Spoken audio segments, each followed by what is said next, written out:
The Spurs have 3 games under their belt to start the season. Let's take a look back.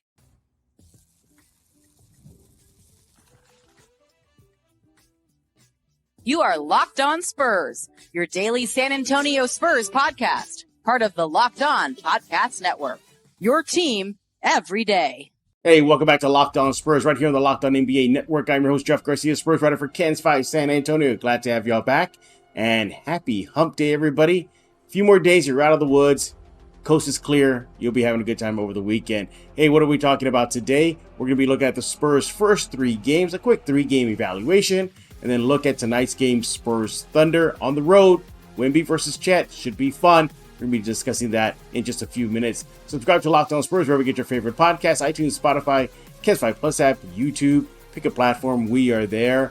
And I usually broadcast Locked On Spurs on Ken's 5 Plus around the 7:30 time slot throughout the week. So if you have it, that's where Locked On Spurs will be broadcasting.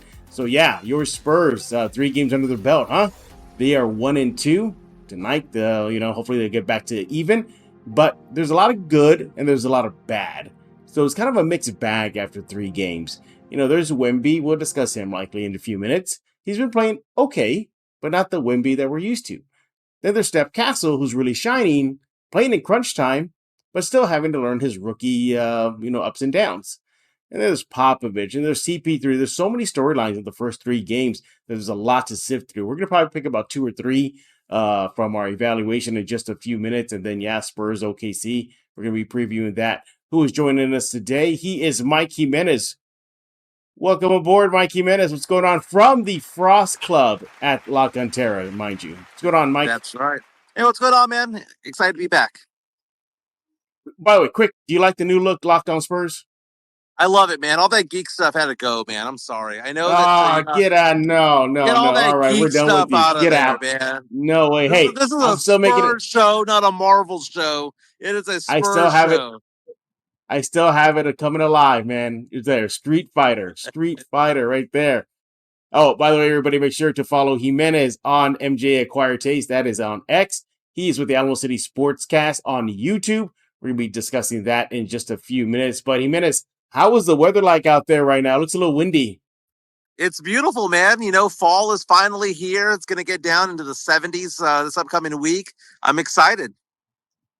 Oh, you Southerners. I lived in New York for nearly 20 years, man. This is still easy breezy for me. But yeah, again, we thank you for Jimenez for taking time out of your busy schedule today to join us here on Locked On Spurs and trashing my nerdiness. I'm bringing it back at least once a week. This green screen behind me can't come down. So I'm bringing it down once a week at minimum to bring back my nerd love. But quickly, before I forget, everybody, today's episode is brought to you by Game Time. Download the Game Time app, create an account, use code LOCKEDONNBA for $20 off your first purchase. All right, Jimenez, I know you're on a bit of a time crunch. You're a busy man, got work to do, so let's dive right into it. 3 games under the Spurs belt, 1-2 heading into tonight's contest versus the Thunder. We'll talk about that in just a few minutes. You are the guest. We're going to pick 3 things that are sticking out so far in our Spurs team evaluation. What is your first bite of the apple? What do you think? Okay, the first thing is Victor Wembanyama is not doing much to assert himself offensively. He was taken out of the game a couple of nights ago against the Rockets. I joked with you at halftime, hey, man, I didn't know that Wemby was off today. And you're like, what do you mean? He's playing. And what did I say? I didn't notice him. I didn't even notice him on the court. Now, I know he ended the game with 20 rebounds in half, but Dylan Brooks, 10 inches shorter than Victor Wembanyama, was somehow able to control Wemby from a defensive standpoint. And it was brutal to watch. And I just need to see Wemby be more assertive out there. He seems to be hesitating when he catches the ball. Joe Garcia, my producer and co-host of the Alamo City Sportscast, mentions Wemby likes to go to his right hip a lot. And teams are getting him to go left a little bit more often. And he's hesitating at what he's doing. And it was so frustrating to watch Wemby get taken out of the game by a guy like Dylan Brooks. Yeah. That was on my list, so I'm going to scratch it off. I got to go to my second pick. I agree with you. Wemby looked a little off. Now, could it be health-wise? After the game versus Houston, the second meeting the other night, he did say he's suffering from allergies. He's feeling under the weather, so maybe that impacted him versus Houston. But he has not been the same. The scuttlebutt on Media Row was he doesn't look right. He looks like he's still trying to snap out of a long summer, playing in the Olympics, training camp with France, et cetera, et cetera. So I think that is impacting him. We got to see good Wemby on the first game versus Houston. For the second game, you're right. I mean, it wasn't a bad game. He had 20 rebounds and 14 points. Not bad at all. I mean, it's still serviceable. But yeah, we haven't seen the dominant Victor Wembanyama, perhaps all but one game so far in this early 3-game set. Speaking of Wemby, though, I'm just going to dovetail on that. One thing I do like what I'm seeing on him, he's been a lot more vocal with his teammates. He's guiding them on the court. He called for a clear out. I know, you like that too. You mentioned that on your show. But the fact that he's being vocal like that, telling players, his teammates where to go, calling for that clear out, doing things like that, whether he made the bucket or not, I just like that we're seeing that type of aggressiveness from him as being the franchise player. Jimenez, your thoughts? Yeah, I didn't mind it. We were talking about with about 3 minutes to go in the fourth quarter Yeah. a couple of nights ago. Spurs were down more than 20 points. They come back and were one possession down. And Wemby called for a clear out at the top of the key, which is a little bit confusing because they had been coming back because Malachi Branham had been knocking down some threes because of other players. Wemby getting bored, Sohan doing the dirty work and all that stuff. But he called for a clear out down the stretch, right? And the ball, he was being guarded by Dylan Brooks at the top of the key. Actually, then it got switched over to Şengün, and the ball got poked out. And as opposed to resetting the play, Wemby forced a shot up and missed it. It had no chance of going in. And my thought of it was, wow, that was a bad shot. But the other part of me was, well, thank God he's doing something like that, because that is what Duncan used to do. That's a Kobe move. That's a Jordan move where you say, I want to take over the game. It is my time. This is my team, my time to shine. And it was the first time I had seen him do that in a while. And it was fun to watch. It's nice to see that switch turn off. It didn't go in. Obviously, you would want it to go in, all that stuff. And that'd be a different storyline, right? But the fact of the matter is that he did ask for the ball. He asked for the clear out. Took an ill-advised shot, but still, I'm happy to see him have the confidence in himself.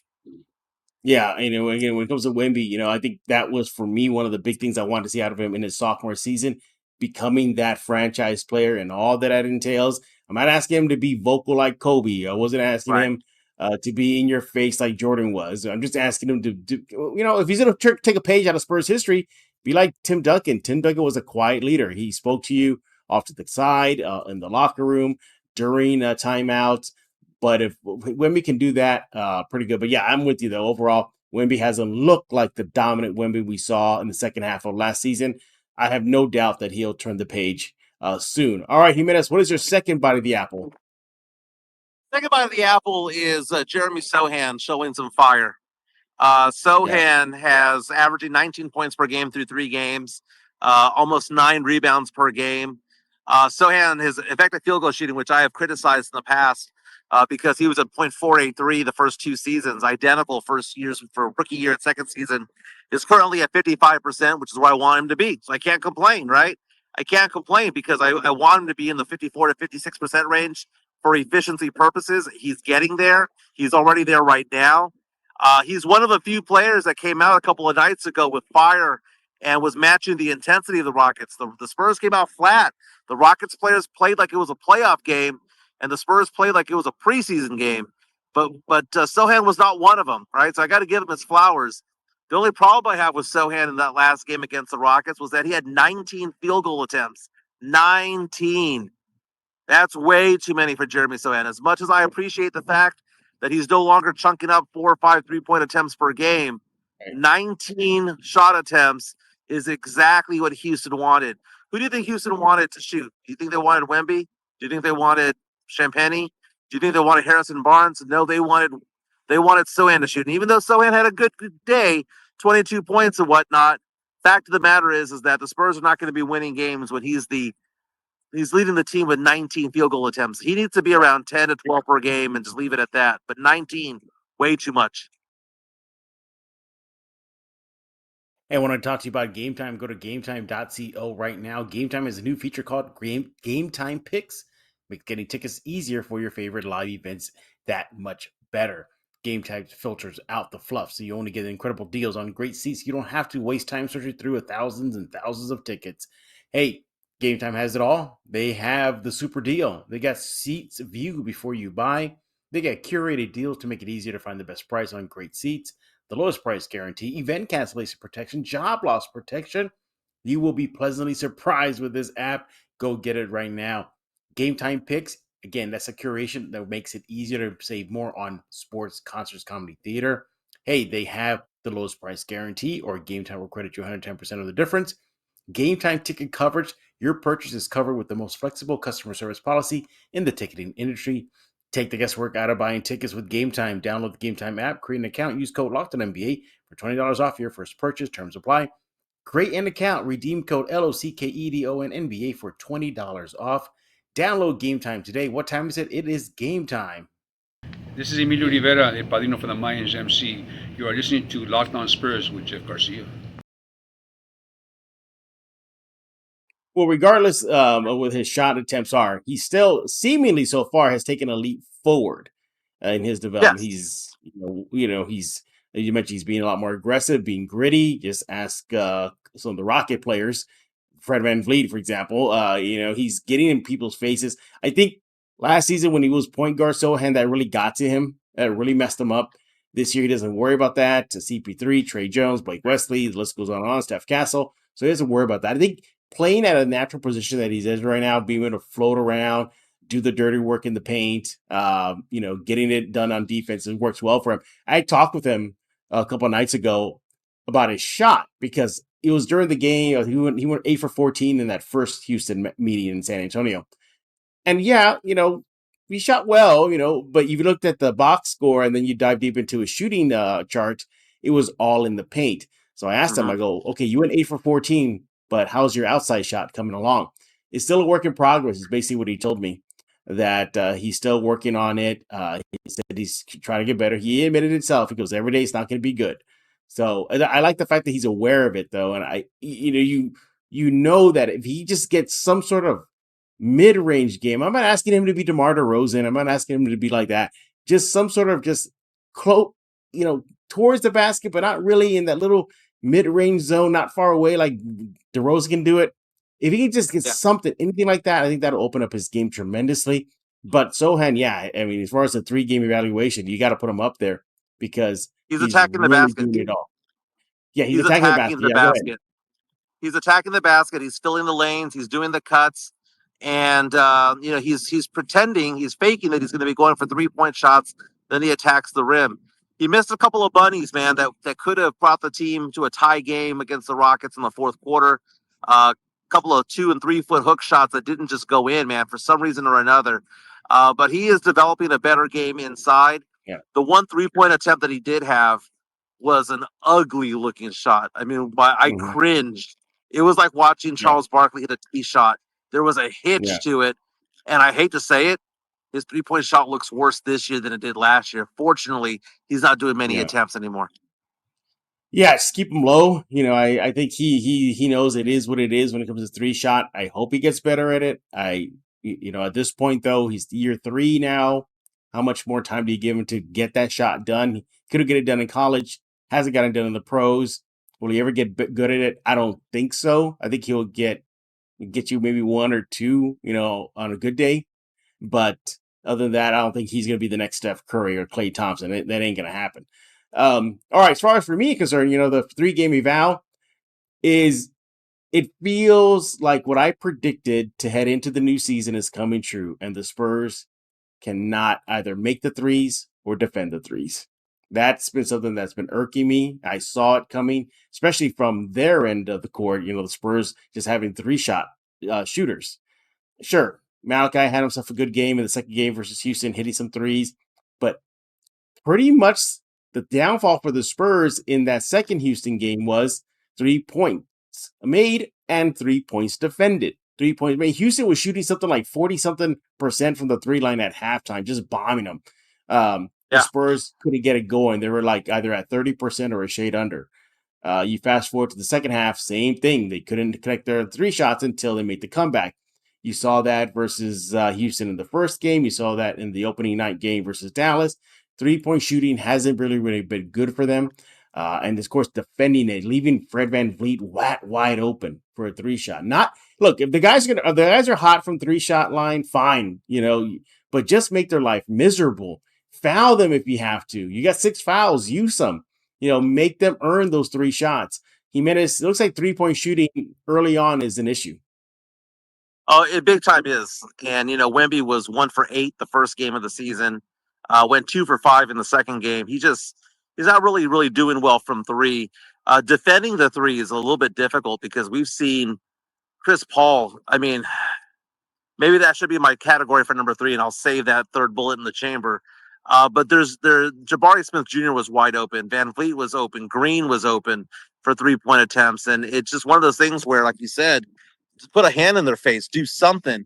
But if you're going to leave them wide open, I mean, this is the NBA 2024. You got to defend the 3, and you need to make some 3s. And right now, the Spurs aren't doing either one. And then the turnovers become an issue. The Spurs had 17 in the last game, but 12 came really early in the game, and it put them behind the 8 ball.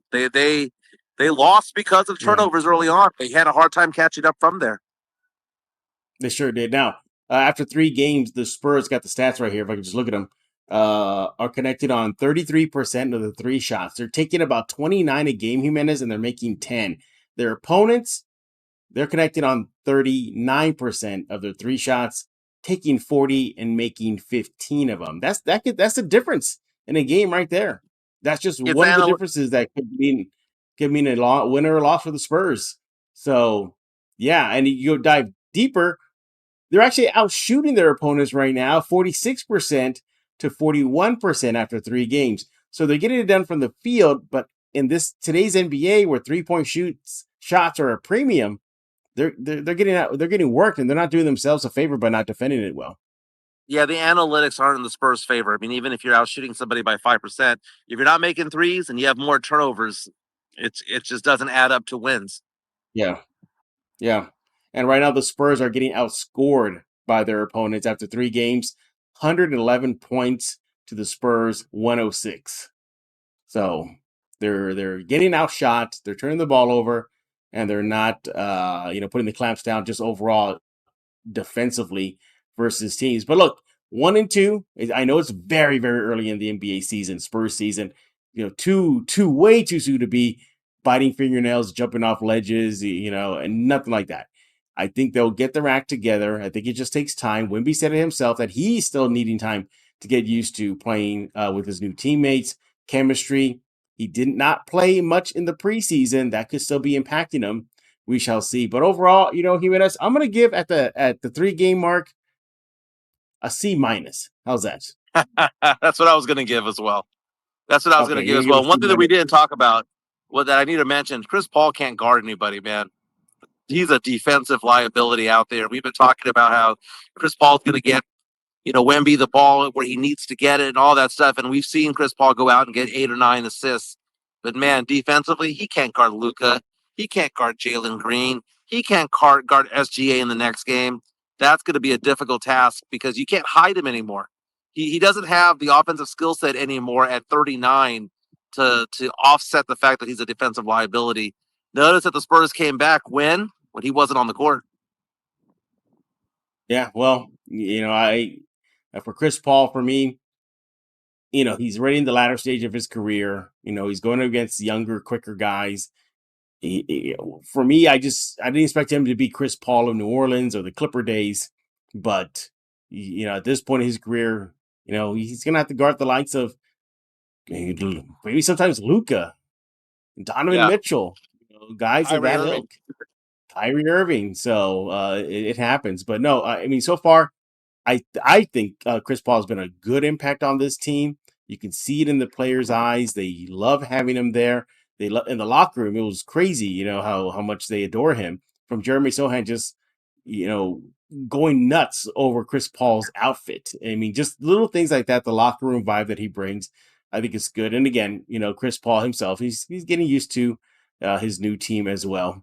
But after 3 games, again, I give him a good C-. Jimenez gives him a C-. Again, there's a lot of other things we can dive into, from more on Chris Paul to the absence of Devin Vassell, how I think it's being felt right now. So yeah, again, we can't be here all day. Wish we could, but we need to hear from you. What do you think about the Spurs after 3 games? What are your evaluation points? You can let Jimenez know on X at MJ Acquired Taste. You can let me know by simply going to subscribing to Locked On Spurs on YouTube, iTunes, Kens 5 Plus app. You know where to go. Go do that right now. A Jedi uses the Force. To subscribe to Locked On Spurs, pass on what you have learned. Hey, speaking of the Spurs, Jimenez got the OKC Thunder tonight on the road. Big game. Chet versus Wemby. What are you looking for tonight? Well, I'd like to see that battle between Chet and Wemby. I mean, if you go back to last January when Wemby stole Chet Holmgren's soul and stole the Rookie of the Year award at that point, that was the beginning of the end for Chet Holmgren's thoughts and dreams of winning Rookie of the Year. It's a great battle, man, and that's what you hope to see, is that becomes a rivalry. I know the Spurs have rekindled a rivalry with the Houston Rockets over the past couple of seasons. Oklahoma City Thunder is probably number 2 on that list because of that Wemby Chet Holmgren dynamic. That's what I'm looking forward to watching in tonight's game. Yeah, undefeated as of this recording. The Thunder are 3-0 to start the season, and here's the thing: they're getting it done defensively. They're after their first set of games, after 3 games for them, they're only allowing 95 points per game. That in today's modern NBA, Jimenez, that is how many points their defense is just tough. So if the Spurs are going to get it done tonight, they're going to have to answer the bell, and they're going to have to be ready for that OKC defense. Oh, and it only gets better. The OKC Thunder, they're averaging about 115 points per game. So they're averaging 115. They're holding 90 opponents at 95 points per game. Yeesh, they could be a serious title contender, or at least a Western Conference title threat to Dallas. And it does get even better. Oklahoma City, talk about the defensive numbers, they're averaging 10 blocks a game. 10 blocks a game to start the season. So they get it done defensively. However, just like the Spurs, their Achilles heels is the 3-point shot. They only average about 28%. So maybe the Spurs can win that battle. Can you believe it? It could come down to a 3-point battle where the Spurs actually win that battle. It could come down to tonight. But I know everybody's gonna be focused on Wemby and Chet, and rightfully so. That's the marquee matchup. But I want to see if Steph Castle gets out there against Shai Gilgeous-Alexander. Your thoughts? Yeah, that's a big battle there. I mean, can we see Stephon Castle keep up toe to toe? He had a hard time a little bit with Jalen Green when they put him on Fred VanVleet.